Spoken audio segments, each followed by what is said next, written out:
is a new effort at the state capitol to keep eyes on the people who go missing in our state, especially Indigenous Coloradans. The bill was introduced following the disappearance and death of Gabby Petito, which sparked a nationwide conversation about the amount of attention given to white women compared to women of color who go missing.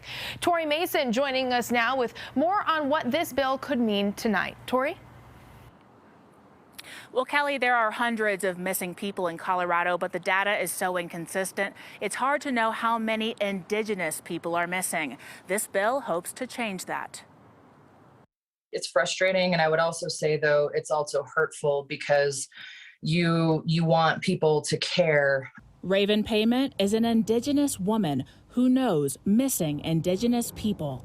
Disparities in investigations were highlighted during the search for Gabby Petito. You kind of see the stark comparison in where media and agencies are falling short. Now the state is catching up with a new bill dedicated to murdered and missing Indigenous Coloradans. What are the unique issues that come into play here, and how can we address them adequately? Representative Leslie Herod is sponsoring the bill. The bill really does ensure that there is tribal representation in the conversation. That has been lacking for too long. The bill creates an office that coordinates and increases awareness for these cases.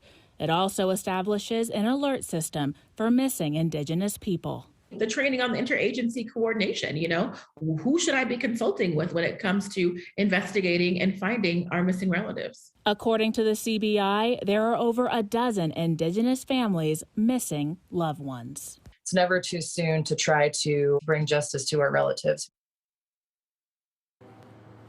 Now, Representative Herod says this bill is also about being culturally competent. It's now on its way to the Senate, where she thinks it will also pass. We're live in Denver. Tori Mason covering Colorado First.